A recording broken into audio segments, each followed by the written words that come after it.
Hare Krishna This Guru call is now being recorded.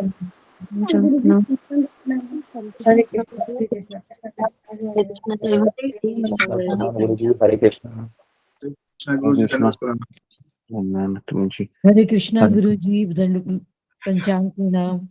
गुरु जी जी पंचांग Krishna Guruji Pancham.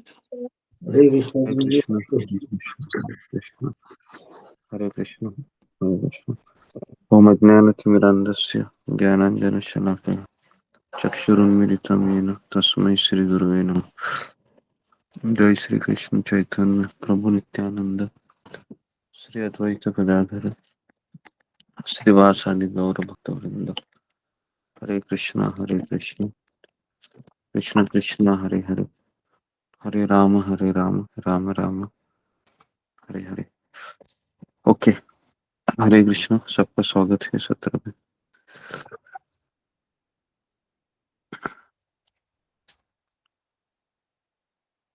तो हम हरि नाम की महिमा के बारे में चर्चा कर रहे हैं, चैतन्य शिष्टाष्टकम के। और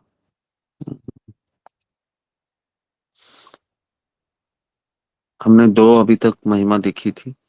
पहला है चेतो दर्पण मार्जनम, कि हम जब हरि नाम लेते हैं तो हमारी चेतना शुद्ध हो जाती है धीरे धीरे धीरे धीरे धीरे धीरे, और ये शुद्ध होती रहती है। लेकिन समस्या ये है कि शुद्ध होते हुए वापस हम कुछ ना कुछ अशुद्धियां कर देते हैं, और इसके लिए वापस हमारा अनर्थ है, वो अनर्थों का पहाड़ है। ये अनर्थों का पहाड़ इतना बड़ा है कि अपने प्रयास से इसको करना मुश्किल ही है। लेकिन अगर हम भक्तों की सेवा करेंगे, वैष्णव सेवा करेंगे, तो ये हो जाएगा। उसके बाद हमने दूसरा देखा था महिमा कल, भव महादावाग्नि निर्वापनम। हरिनाम लेने से प्रारब्ध अप्रारब्ध कूट और बीज ये नष्ट हो जाता है। आध्यात्मिक आदि भौतिक आदि दैविक क्लेश चले जाते हैं। और तीसरा है अविद्या। अविद्या मतलब अज्ञान दूर हो जाता है। ठीक है, तो ये तीन चीजें नष्ट हो जाती है। लेकिन आप बोलोगे कि ये मेरा नष्ट हुआ है क्या? तो इसका उत्तर है, जितनी मात्रा में मैंने गुरु और कृष्ण का शरण लिया है, उतनी मात्रा में ये कम हो गया है। लेकिन इसका कोई गारंटी नहीं है। जैसे हमारी चेतना बदल जाता है, हम वापस इंद्रिय तृप्ति की ओर लग जाते हैं, वापस हमारा माया का प्रभाव बढ़ जाता है। तो इसके लिए इसमें हाँ, शुद्ध भक्ति करने से होता है ये बेसिकली। शुद्ध भक्ति का अर्थ है कि मैं इसलिए जी रहा हूँ, इसलिए जी रही हूँ कि मैं गुरु और कृष्ण को प्रसन्न करूं, और मेरा कोई जीवन का लक्ष्य नहीं है। तो ये शुद्ध भक्ति है। तो इसमें क्या होता है कि हाँ जी, इसमें हमको मोटिवेशन शुद्ध भक्ति में ये मिलता है कि गुरु की प्रसन्नता दिखाई देती है, गुरु की नाराजगी दिखाई देती है। तो भक्ति में मोटिवेशन क्या है? भक्ति में मोटिवेशन गुरु की प्रसन्नता है।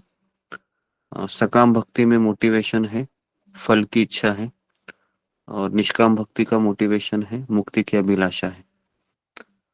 तो ऐसा नहीं है कि कुछ मोटिवेशन नहीं, मोटिवेशन है, भक्ति में भी है, सकाम भक्ति में है, निष्काम भक्ति में भी है। तो अविद्या का अर्थ है कि मैं शरीर नहीं, मैं आत्मा हूँ। लेकिन समस्या ये होती है कि हम बार बार सुने हैं ये कि मैं शरीर नहीं हूँ, मैं आत्मा हूँ, लेकिन कोई हमें कुछ बोल देता है तो ये सब भूल जाते हैं हम। कितने लोगों का ऐसा होता है कि सब पता होकर भी कुछ ऐसा हादसा घर में होता है कि हम पहले के जैसे ही रिएक्ट करते हैं।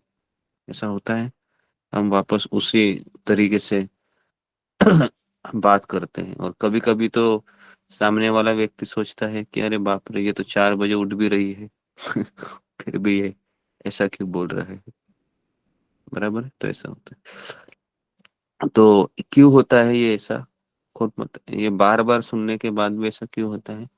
क्योंकि हम अभ्यास नहीं करते हैं। बराबर है, भूल जाते हैं हम। तो भूलना नहीं है, याद रखना है। तो ये हो गया दूसरा महिमा। तीसरा महिमा अभी आज हम डिस्कस करेंगे, श्रेय कैरव चंद्रिका वितरणम। इसका अर्थ है कि जैसे हम हरि नाम को लेते हैं, हमारे जीवन में शुभ प्रकट होता है, शुभ चीज प्रकट होने लगती है। ऑस्पिशियस, ऑस्पिशियस मतलब शुभ लक्षण प्रकट होते हैं। लेकिन अ, ऐसा बहुत लोगों का ऐसा कहना है कि भक्ति में आने के बाद तकलीफें ज्यादा बढ़ जाती है। ऐसा बहुत लोग यही कहते हैं मुझे तो। तो इसका उत्तर मैंने कई बार बताया है कि भगवान की सबसे बड़ी कृपा उसी जीव पे होती है जिसके जीवन में तकलीफें ज्यादा है। लेकिन इसको समझने के लिए एक पुत्र का हृदय चाहिए। कल ही हम चर्चा कर रहे थे एक ब्रह्मचारी के साथ। हमें हमेशा 12:15 से लेके 2:45 तक 2 से 2.5 घंटा हम भागवत के ऊपर चर्चा कर रहे हैं फिलहाल। तो उस पे एक सेंटेंस आया था कि जब पिता पुत्र को मारता है ना, पिता पुत्र को थप्पड़ मारता है, तो उस थप्पड़ में भी पिता का प्यार होता है। बराबर है। जब पिता पुत्र को मारता है थप्पड़, तो उसमें पिता का प्यार होता है पुत्र के प्रति। लेकिन पुत्र उसको किस तरीके से लेता है कि ये मेरा पिताजी है ना, हमेशा खराबी है, हमेशा मुझे ऐसे इसी तरीके से मारता रहता है।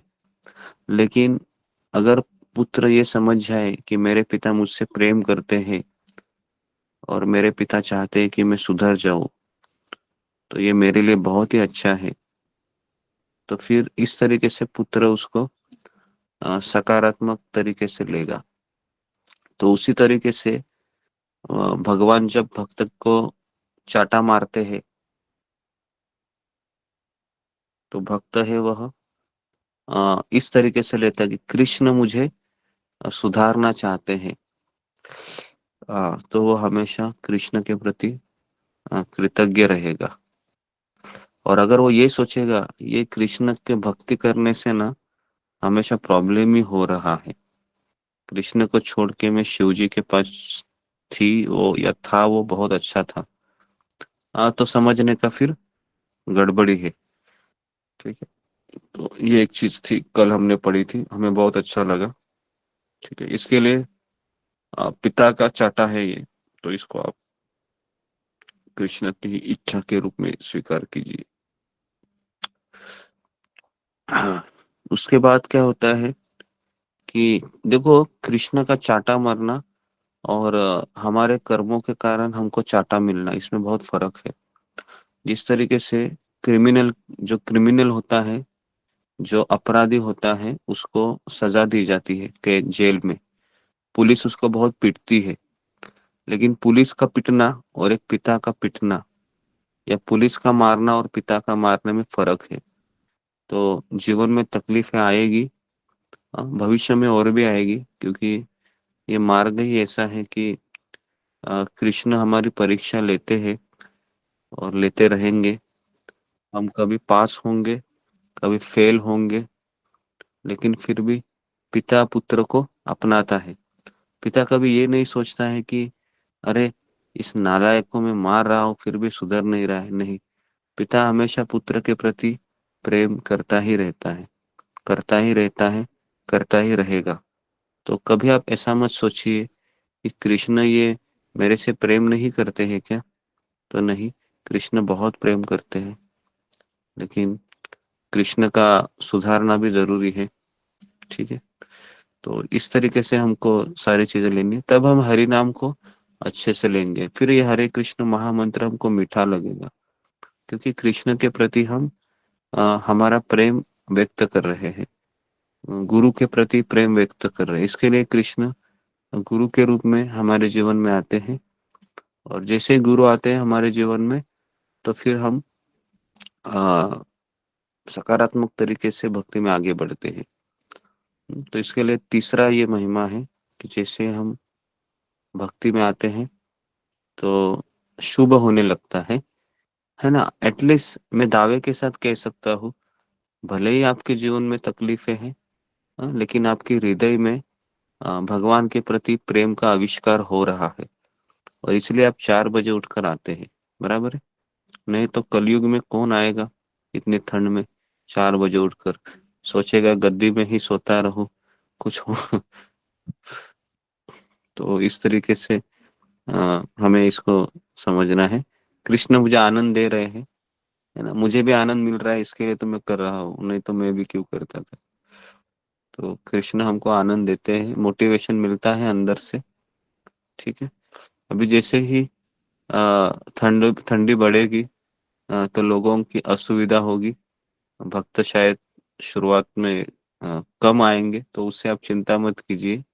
मैं कई बार कहता हूँ कि संख्या है वह बढ़ेगी घटेगी और पता नहीं क्या क्या होगा, लेकिन संख्या के ऊपर मत जाइए आप। अपने भक्ति को किस तरीके से बनाए रखो, उसके ऊपर आप चिंता कीजिए। ठीक है, तो ये भी एक चीज बतानी थी मुझे। और हरि नाम का जप करते हुए ध्यान पूर्वक जप कीजिए, हर एक शब्द को पी लीजिए भगवान, क्योंकि ये जो हरे कृष्ण महामंत्र है ये गोलोक वृंदावन से आया है। हरिदास ठाकुर भी यही मंत्र का जप करते थे, चैतन्य महाप्रभु भी इसी मंत्र का जप करते थे, रूप गोस्वामी, सनातन गोस्वामी, रघुनाथ दास गोस्वामी, रघुनाथ भट्ट गोस्वामी, सारे षड गोस्वामी भी इसी मंत्र का जप करते थे। नरोत्तम दास ठाकुर, भक्ति विनोद ठाकुर, गौर किशोर दास बाबा जी महाराज, शिल प्रभुपाद जी, सारे हमारे आचार्य इसी मंत्र का जप करते थे। तो इसके लिए उनको अगर फल मिल रहा है तो हमें भी मिलेगा। तो इसके लिए ध्यान पूर्वक जप करना चाहिए। और दूसरी चीज है कि अ, अपराध नहीं करना चाहिए। अपराध न करने के लिए विनम्रता, सहिष्णुता, कृतज्ञता, इसके ऊपर मैं बहुत बोला हूँ। ये हमेशा याद रखिए कि जब तक हम कृतज्ञ नहीं रहेंगे गुरु के प्रति, कृष्ण के प्रति, वैष्णव के प्रति, तब तक हमारे हृदय में आनंद का आविर्भाव नहीं होगा। तो इसके लिए कृतज्ञता से हृदय हल्का होता है, हृदय कोमल होता है, और कोमल हृदय में भक्ति प्रवेश करती है।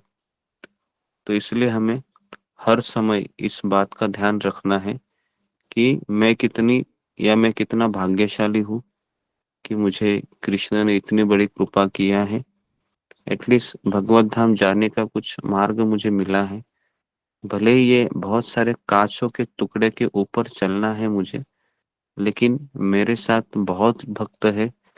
मैं अकेला नहीं हूँ, मैं अकेली नहीं हूँ। रोज मुझे प्रवचन सुनने को मिल रहा है, रोज मुझे मोटिवेशन मिलता है। तो मैं इस मार्ग पर चलना चाहूंगा, चलना चाहूंगी। तो इसको दृढ़ निश्चय के साथ करना है। हाँ, कितना भी हो कुछ, लेकिन सुख हो दुख हो, झगड़ा हुआ हो घर में, या बहुत उत्सव मनाया गया हो, हर परिस्थिति में हमको हमारे रूटीन को फॉलो करना है। मन कुछ भी विचार करे, मन को विचार करने दो, लेकिन आप बुद्धि से काम चलाइए। ठीक है, क्योंकि कृष्ण गुरु वैष्णव ये हर जन्म में नहीं मिलते हैं। ठीक है, तो जितना हो सके ध्यान पूर्वक जप कीजिए। जिस तरीके से द्रौपदी ने कृष्ण को पुकारा था उस तरीके से हरि नाम लीजिए। जैसे बच्चा माँ को पुकारता है, इस तरीके से हरि नाम लीजिए। हरि नाम में बहुत शक्ति है, और हरि नाम ही, प्रभुपाद कहते हैं, हरि नाम ही हमको 99% हमारा प्रगति हरि नाम से होता है। तो इसके लिए हमको ध्यान पूर्वक जप करना चाहिए। तो मैं यहाँ पर रुकता हूँ, समय हो गया है। तो अभी हम हरि नाम को लेते हैं, 16 माला का जप करते हैं।